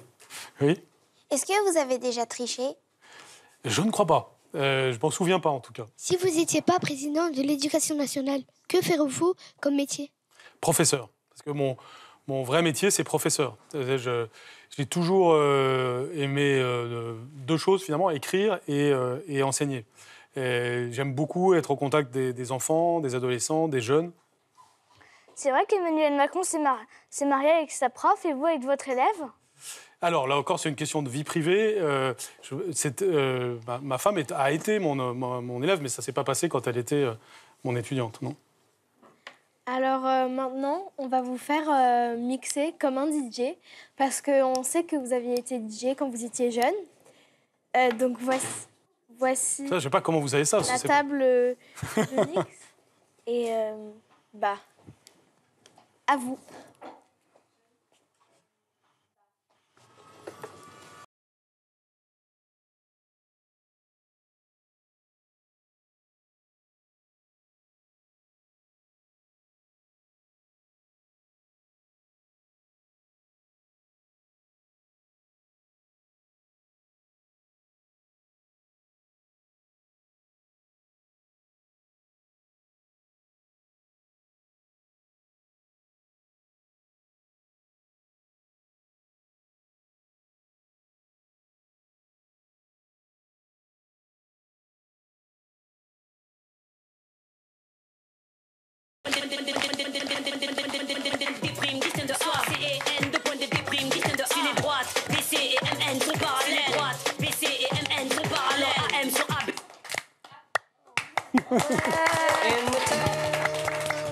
Ça vous fait la conclusion, ça. Les deux premières se mixent mieux que la troisième. Hein, je ferai mieux la prochaine fois. Pour vous remercier d'être venu, nous voulions vous offrir un cadeau. Ah, super. Merci. Je l'ouvre.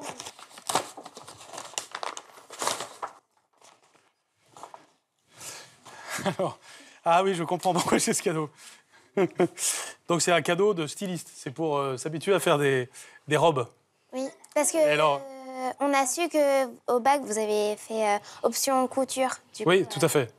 Et tu as su que j'avais besoin de progresser encore, sans doute, c'est ça?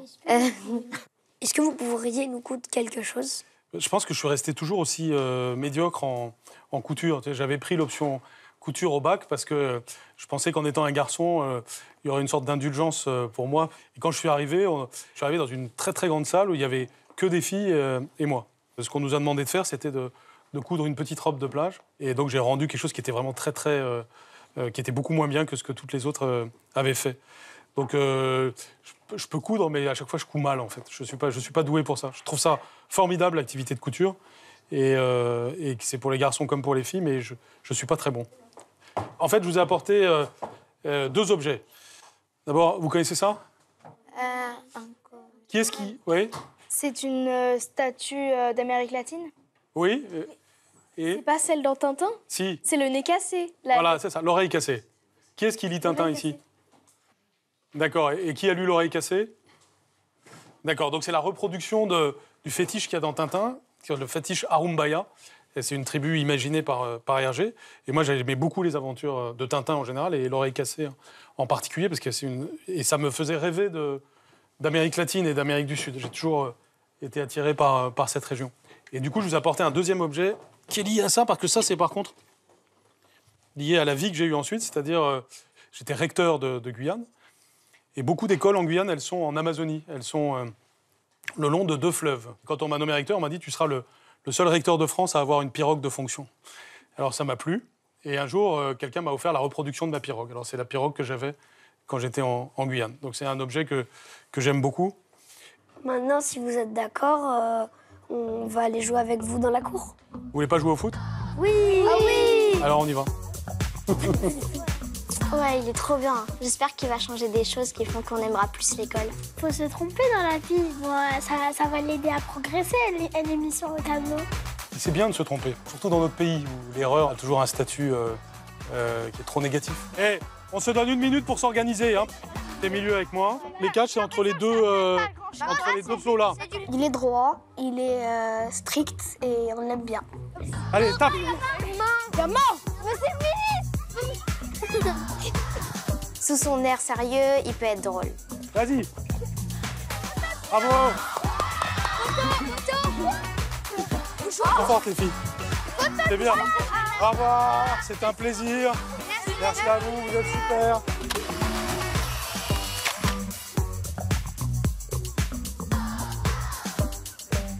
C'est deux crayons qui parlent. Il y en a un qui fait « Ah bah t'as bonne mine, toi ».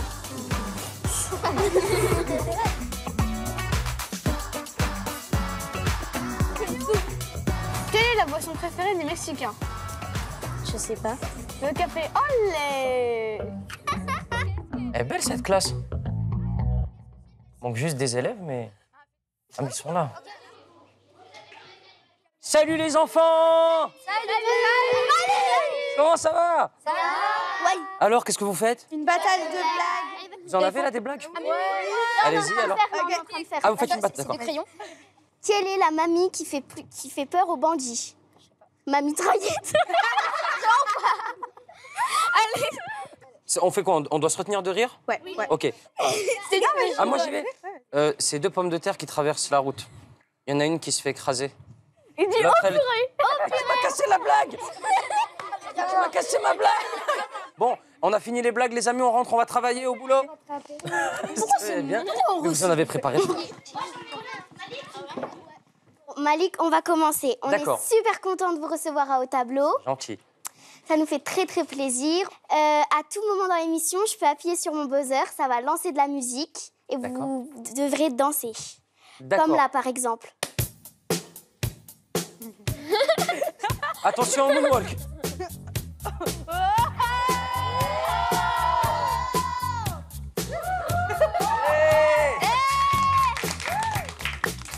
Et maintenant, on va regarder votre portrait. Lui, c'est... Ah, ça, c'est mon idole. Oh, c'est Danny Boom! Non, pas vraiment. Malik Bentala. C'est un humoriste. Exact. Et vous savez d'où il vient? Paris? À Lyon? Il est né avec les vaches. Dans les prés. À la campagne. Plus précisément à Laudun. C'est une petite ville dans le sud de la France, en fait. Pour ceux qui voient pas où c'est pas très loin de Saint-Géniès de Comolas. Ah, ok. Et comme depuis tout petit, il est passionné de football, logiquement, il soutient... L'OM. Eh ben non, le PSG. C'est vrai? Bah oui, c'est vrai. Après un bac en économie, Malik Bentala monte à Paris. Pour faire quoi, à votre avis? Bah, faire rire les gens. Oui, voilà. Il entre au cours Florent, enchaîne les auditions et aussi les petits boulots. Fallait que ça arrive. Vendeur de pizza? Non. Il travaillait dans une épicerie? Non. Ah, il était babysitter. Exactement, babysitter. Bébé, tu dors. Très vite repéré par le Jamel Comedy Club, il va faire les premières parties de ses idoles, Jamel Debbouze, Gad Elmaleh, et va finir par se la raconter sur scène. J'adore. Habitué à faire rire à la télé et à la radio, J'aime beaucoup l'humour, ça me fait rire, je trouve ça marrant. et après son succès en one-man show, il se lance naturellement dans le cinéma. Il joue pas dans Taxi 5 là? Le doudou. Pataya. Et plein d'autres. En 2019, il aura... 25. 28. 30. Oui, 30 ans, et il remonte sur scène avec son spectacle. Encore. Encore. Oui, c'est ça, encore, c'est le titre du spectacle. Bon, sinon, vous avez une autre question? Monsieur Malik, pourquoi vous supportez Paris alors que vous êtes né dans le sud? Alors, c'est une vraie question. Vous voulez savoir pourquoi je supporte le Paris Saint-Germain? Oui. En fait, c'est un premier souvenir que j'ai eu quand j'étais tout petit. J'étais chez de la famille, chez un tonton à moi. Tout le monde était en train de dîner. Et moi, j'étais en train de regarder la télé. Il y avait un match de foot, c'était le Paris Saint-Germain. On était en 1994. Et j'ai tout aimé. J'ai aimé les joueurs qu'il y avait. J'ai aimé la couleur des maillots. J'ai aimé le stade. Et ça a été un déclic. Et on ne choisit pas forcément le club qu'on supporte. C'est lui qui nous choisit presque. Donc, ouais, voilà. C'est pour ça que j'aime le Paris Saint-Germain. C'est un match en particulier qui m'a marqué. Imad, comment ça va? Ça va très bien. Et vous? Écoutez, très bien, Imad. Cher Imad, écoutez. Entre Mbappé et Cavani, qui préférez-vous? Entre Mbappé et Cavani? Ah ben, je crois que mon choix se porte sur Kylian Mbappé, parce qu'il est français, parce que je le connais un petit peu. et parce que c'est un phénomène. Et grâce à Mbappé, on a gagné la Coupe du Monde. Serena. Alors, comme votre sketch du frigo a inspiré des célébrations de Mbappé, Ouais. est-ce que vous pourriez nous mimer les célébrations des joueurs qui sont affichés sur le tableau numérique juste ici, s'il vous plaît? D'accord. Mais moi, je veux les faire que si Jérémy les fait avec moi à côté de moi. Ok, Tu parfait. peux Bien Tu- sûr. tu te mets- Antoine alors, Griezmann. Antoine Griezmann, je crois qu'on la connaît tous. On y va? Ouais. 1, 2, 3. Bien allé. Ok, ça c'est bon, j'ai bon jusque-là? Oui, Ok. bien sûr. La preuve? Ah, il a fait mieux que moi. Un spécialiste en la matière. Ah, Cristiano. Alors Cristiano, c'est dur de rester sur place. Tu te rappelles de Cristiano Ronaldo? Bien sûr. On court jusqu'à la grosse tache rouge là, Ouais. et on la fait, d'accord? 1, 2, 3. Si. Oh mince. Ah, je me suis perturbée. Ok, pour l'instant j'ai bon. Ouais, pas mal. On l'a fait mieux, mais c'est pas mal. Cavani. Alors Cavani, qu'est-ce qu'il fait Cavani? Ça fait longtemps qu'il a pas marqué. Attends, qu'est-ce qu'il fait? Ah oui, pas mal, ouais, c'est ça. Il fait ça, non? Un truc comme ça? Non, comme ça. C'est pas ça? Ah non, la mitraillette? Je crois que c'est ça, exactement. Je crois que c'est un truc comme ça, il me semble. Ah ouais, non, c'était plus bas. Ah. Bon vieux Blaise. Par contre, là, faut Blaise. s'écarter parce que sinon, moi, je Là, vais on va avoir- casser la télé. On avance, on le fait en même temps. 1, 2, 3. Matuidi Charo. Hey, Matuidi hey. Charo. C'est ça, c'est Matuidi Charo, c'est ça. Je crois que c'est bon, normalement. Je crois que c'est bon. Attention. Oh. Bah, c'est sûr que c'est bon, ben voilà. Voilà. C'est un sans faute. C'est un sans faute. Magnifique. Au tableau, bravo, merci. On applaudit bien fort. Emma, ouais. Vos parents vous ont-ils soutenu quand vous êtes monté à Paris? Mes parents m'ont toujours soutenu parce que je voulais pas avoir de regrets. Tu sais, moi, c'est une professeure d'espagnol qui m'a donné, qui m'a poussé à monter sur scène et à faire ce métier-là. Parce qu'elle me disait que elle, quand elle était plus jeune, elle voulait faire prof de flamenco. Et elle me disait tout le temps, ne regrette pas ton choix, essaye au moins d'y arriver et tu n'auras pas de regrets, même si tu n'y arrives pas. Et je la remercie, elle s'appelle Madame Dupuis. Elle a convoqué mes parents pour leur expliquer et mes parents ont accepté. Lou? Pourquoi vous avez voulu faire rire?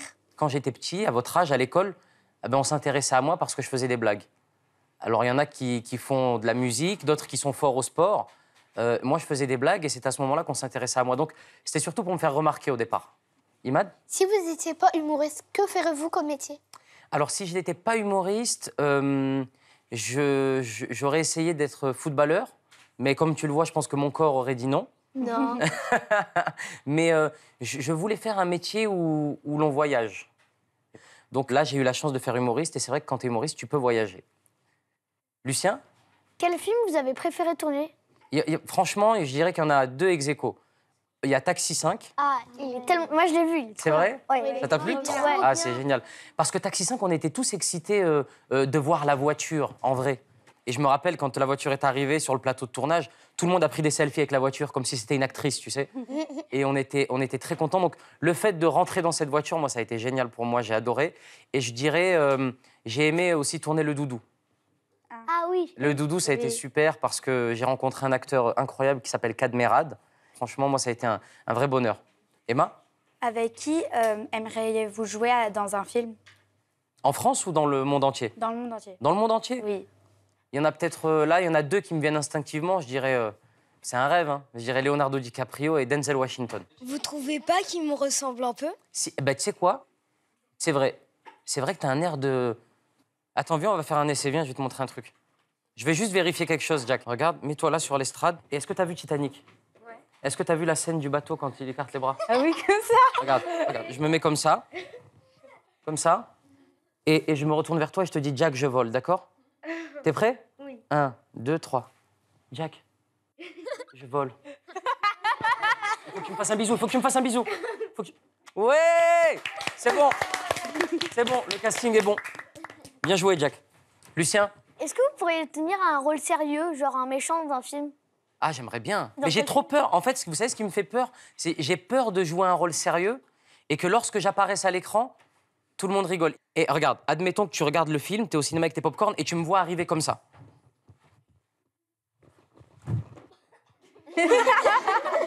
T'as peur? Bah non, Voilà, c'est ça le problème. En fait, en gros, vous êtes en train de dire que vous pouvez pas jouer un rôle sérieux. Si, en fait, comme tout dans la vie, avec beaucoup de travail, beaucoup de répétitions et beaucoup d'efforts, oui, je pense que je pourrais y arriver. C'est vrai que je m'amuse plus pour l'instant à faire des rôles comiques. De loser, par exemple? De loser, c'est vrai. Merci Lucien de m'en foutre plein la gueule. Merci. Bah, c'est vrai. Hein. Mais oui, de loser, oui. Avant d'être humoriste, vous avez été babysitter. Oui. Et donc, on va faire jouer un petit jeu. Vous allez devoir prendre la poupée et essayer de lui mettre une couche. D'accord, vous pourrez m'aider? Oui. D'accord. Enfin, il n'y a pas trop intérêt non plus que vous y arriviez pas. Hein. Alors, ok, alors. Est-ce qu'il... Non, faut... Ah. Oula, ouais. Ouais, là, faut le changer. Alors, la couche, très simple.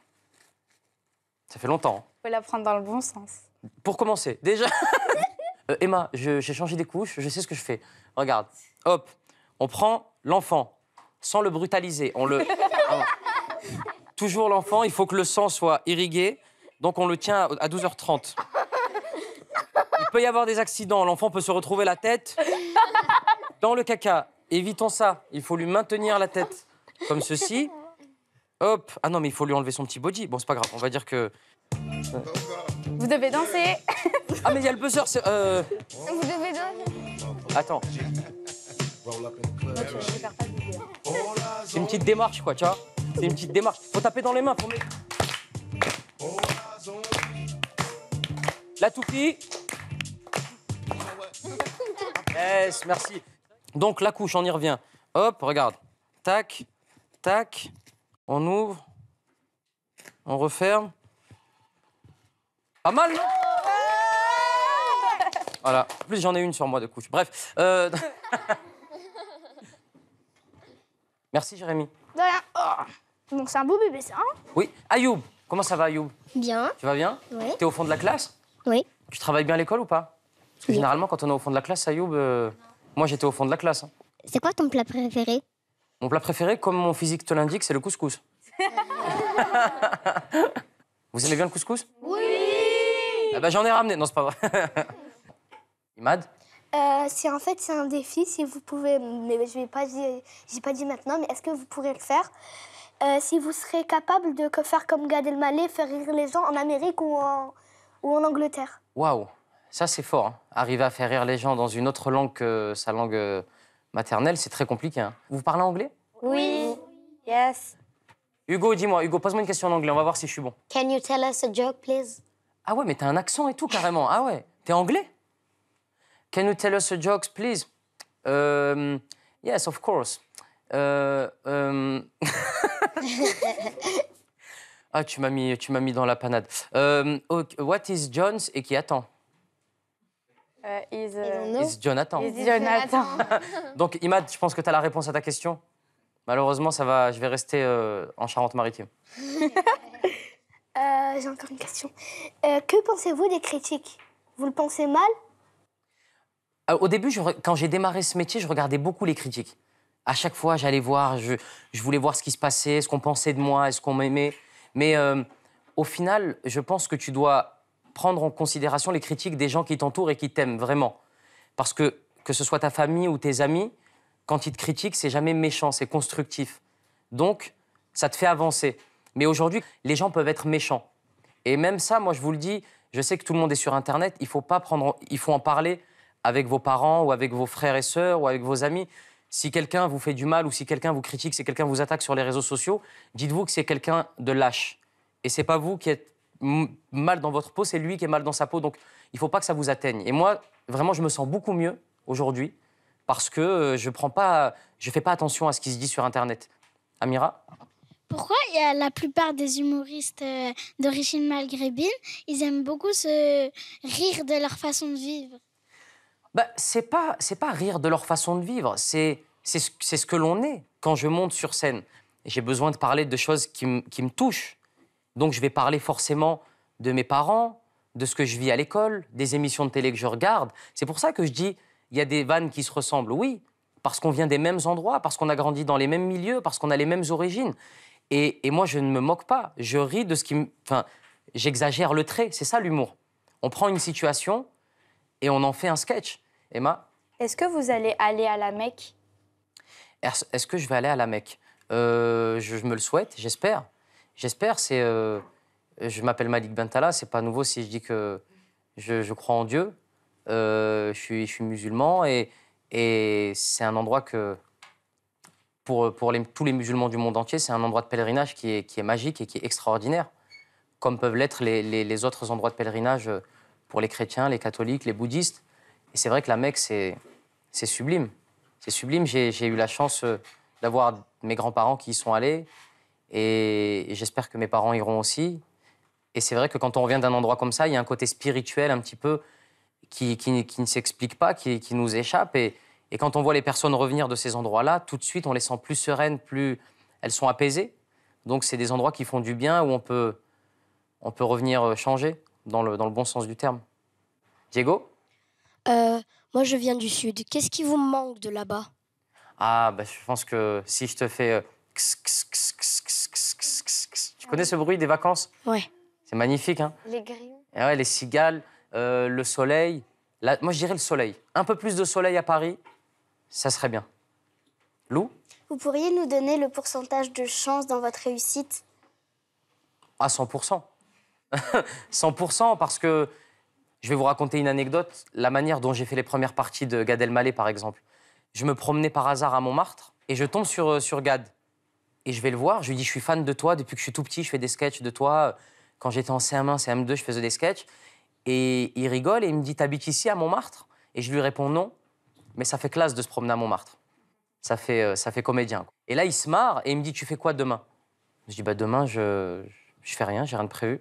Il me dit, bah, viens faire ma première partie au Palais des Sports, devant 4000 personnes. Et je me suis retrouvé le lendemain à faire sa première partie au Palais des Sports. Donc, tu vois, des fois, il y a une part un peu irrationnelle qui nous échappe. Donc, la chance, 100%, j'exagère un petit peu, mais une grande, grande part de chance, ouais. Lucien? Est-ce que vous avez quelques conseils pour provoquer la chance? Il faut s'écouter soi-même parce que souvent, quand on n'a pas confiance, on va demander l'avis des amis. T'es un peu perdu, tu sais pas trop quoi faire. Mais au fond de toi, tu sais ce que t'aimerais faire. Donc, moi, je dirais vraiment, écoute-toi et fonce. Faut pas avoir de regrets. L'échec, c'est un diplôme. Et c'est pas grave de se tromper, c'est pas grave d'avoir de mauvaises notes. Il faut toujours se dire qu'on fera mieux après, avec un peu plus de travail. Mais je dirais, il faut pas avoir peur de l'échec et il faut s'écouter. Tenzin. Il y a des choses dont on ne peut pas rigoler? C'est Pierre Desproges qui disait, on peut rire de tout, mais pas avec n'importe qui. Il faut le sentir. C'est des choses qui s'expliquent pas à mes yeux. C'est des histoires de timing. Par exemple, si on veut faire une blague sur un événement tragique, forcément, faire cette blague le lendemain de l'événement ou le jour même ou 2 jours après, par respect pour ce qu'il y a eu, pour les familles des victimes, tu peux pas. Avec du temps, le fait d'en rire, peut-être, c'est une manière d'exorciser et de vider un petit peu le mal-être qu'on a. Donc, je pense qu'on peut rire de tout. Alors maintenant, c'est l'heure de l'exercice au tableau. Ah, ça commence mal, j'ai peur. Vous devez nous expliquer la liberté d'expression en 1 minute. Alors, la liberté d'expression. C'est parti. La liberté d'expression, il faut que je l'écrive? Oui, oui. Ah, il faut l'écrire, d'accord. Il faut faire des dessins, un schéma. Il faut un schéma? Ah, d'accord, ok. Alors, non, pas là. Alors, on va dire que la liberté d'expression, elle est là. Hop, liberté d'expression. Et ici, c'est des gens. C'est des gens. Donc, voilà. Je pense qu'on peut parler sans faire du mal aux gens. Là, c'est le cœur. Si jamais on dit tout et n'importe quoi et que les gens qui nous entourent se sentent blessés, il ne faut pas que la liberté d'expression nous donne la possibilité de dire tout et n'importe quoi. On est libre de faire ce que l'on veut. Il y a des pays dans lesquels, par exemple, je ne sais pas, la Corée du Nord, là, hop, je vous fais la Corée du Nord, c'est un pays où on ne peut pas dire tout ce que l'on veut. Il faut se rendre compte qu'en France, ici c'est la France, liberté d'expression France, qu'on peut dire ce que l'on veut. Mais ce n'est pas pour autant qu'il faut que ce soit Las Vegas. Je ne comprends pas ce que je suis en train de dire ni ce que je suis en train de faire. Mais en tout cas, on peut dire ce que l'on veut sans blesser les autres, je pense, sur ce que je disais tout à l'heure. En Corée du Nord, on peut rien dire. C'est terminé. Non, mais la liberté d'expression, plus sérieusement, c'est un vrai bonheur, c'est un kiff. La liberté d'expression est un kiff. Ah, c'est pas mal, c'est bien. Ah, c'est gentil.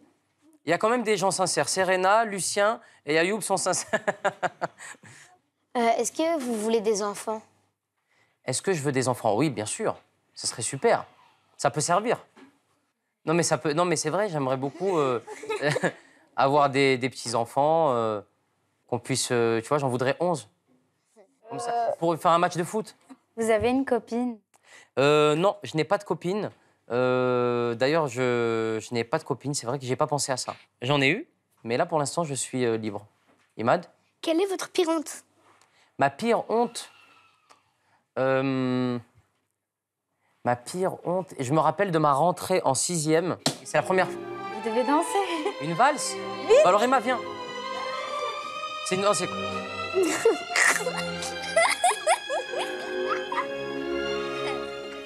Vous venez souvent?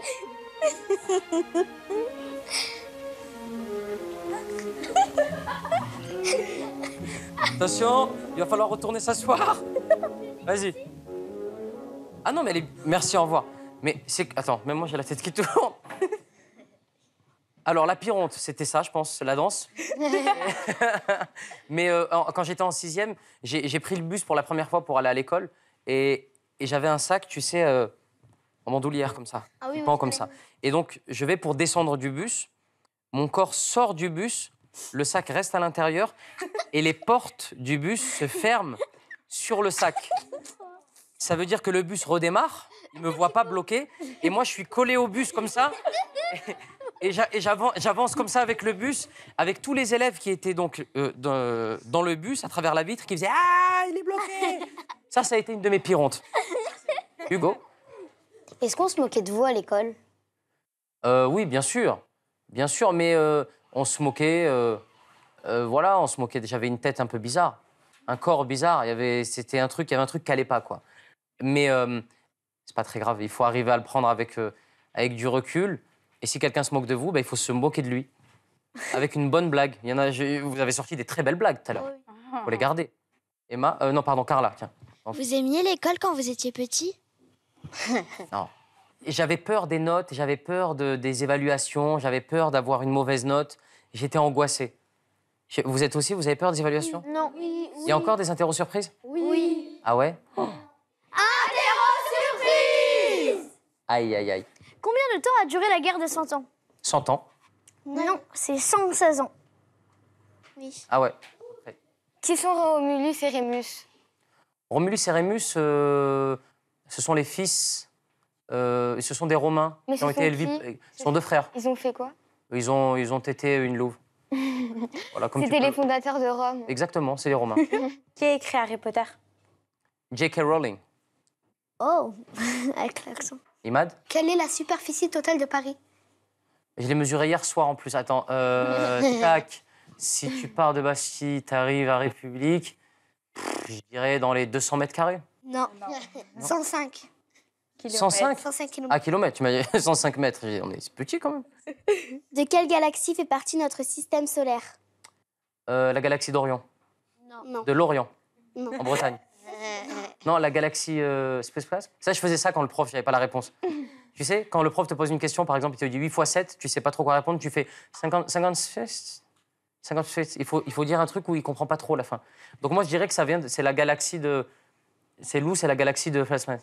Non, la Voie lactée. Oui, c'est ça, le produit laitier.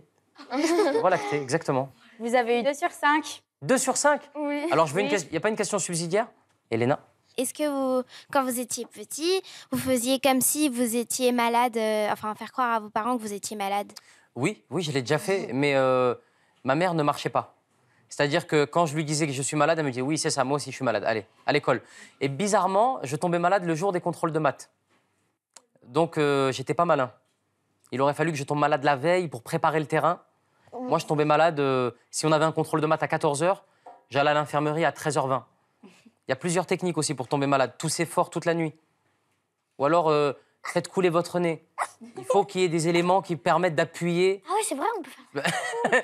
Lucien, il est... C'est vrai, c'est pas bête, ça. Ah mais ouais, en fait, j'ai envie de le faire Ouais, là. c'est vrai, Lucien, fais-le. Ouais. Emma? Alors maintenant, je vais vous faire une dictée. Oula, Vous allez devoir l'écrire au tableau. Et bah voilà, je vais vous... j'écris beaucoup de SMS. Hein. Prépare le terrain. C'est... La liberté d'expression, c'était pas fameux, alors la dictée... Allez, Les majuscules et les points, faites attention. d'accord. Un père qui est mère, Un père qui est mère, qui est mère. père sa mère, Ok. Ah ouais, c'est pas mal, ça.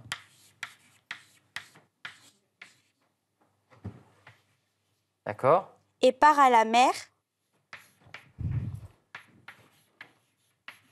Et part à la mer avec la fille au père. La fille au père. Alors là, c'est là que j'ai un doute. Non, bon, je vais m'écouter. OK. Avant qu'on... pardon? Avant qu'on ne l'opère. Des prothèses ne l'opèrent. Des prothèses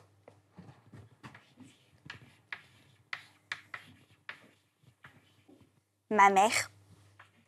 Attends. Point final. Il y a un souci. Je crois qu'il y a 2 fautes. Si, il y a plusieurs fautes. Il y a plusieurs fois. Ah oui, il y en a 2.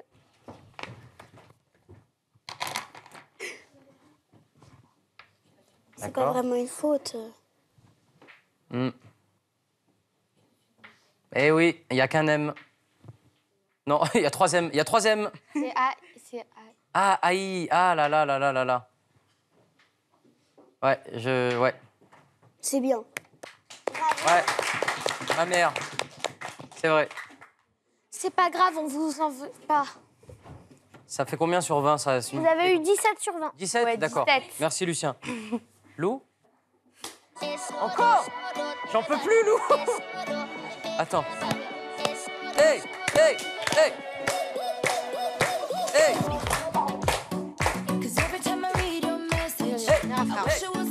Allez, venez tous, venez. Ah ouais.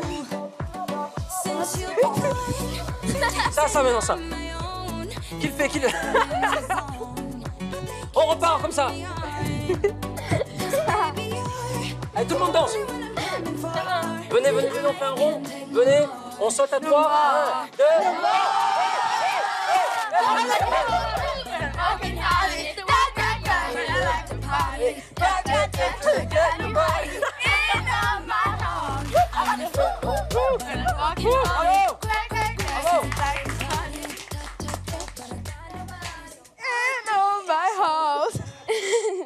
Ah, je suis mort. Alors maintenant, Malibental, on Ouais. a un petit cadeau pour vous. Ah, c'est sympa. C'est une glace? C'est pour remercier d'être venu. Oh, c'est gentil. C'est du dentifrice. Oh, un tube d'harissa. Oui. Je me demande bien pourquoi vous m'avez offert ça. Dans l'un de vos sketchs du frigo, Ouais. Larissa, il était plié en mille, donc on se doute qu'il n'y en avait plus. Je te fais un câlin, merci beaucoup. Merci, Janelle. C'est gentil, merci à toute la classe. C'est la première fois que je vois un tube d'harissa plein. Pour moi, il se vendait vide, vraiment, je te jure. Donc, je suis très ému. Merci beaucoup. Moi, je suis pas venu les mains vides. J'ai un cadeau aussi pour vous. Ouais, pour vous tous. C'est la BD que je lisais quand j'étais petit. C'était ma BD préférée. Et je l'adore, cette BD. Donc, je vais passer dans les rangs. Vous distribuez des BD de Titeuf, les premières, celles que j'ai lues. Ah ouais, trop bien. Cool. Oh, ouais, trop bien. Amira. Merci. Jérémy. Emma. Merci. Avec plaisir. Imad. Merci beaucoup, Malik. Je t'en prie. Lou. Bon. Et voilà. Après, j'ai quelque chose pour vous. On C'est a vrai une dernière petite chose pour vous maintenant. Avec plaisir, allez. Alors, comme on sait que vous avez peur de conduire une voiture, Oui. on a décidé de vous faire passer le permis de trottinette. Mais non. Si. On va passer un permis de trottinette. C'était drôle, mais c'est quelqu'un de sérieux, qui est juste, je trouve. Et ouais, c'était cool. Je crois que c'est les questions les plus pertinentes qu'on m'ait jamais posées. Ce qui me plaisait moins, c'est qu'il répondait par exemple aux questions sérieuses en rigolant. Il pourrait nous demander de nous mettre tout nus et faire le poirier. On ferait ça. Donc c'est super. Moi, j'adore. Très très bien. C'est un mec très très bien. Je l'adore. J'ai peur. J'ai peur. Alors, Malik, attention aux signalisations. C'est parti. Bonjour. Dodan. Attention, Dodan. Dodan. Fini. J'ai le permis trottinette ou pas? Oui, je vous donne le permis quand même. Ah, c'est gentil. Yes, j'ai le permis. J'ai le permis de trottinette. 1, 2, 3.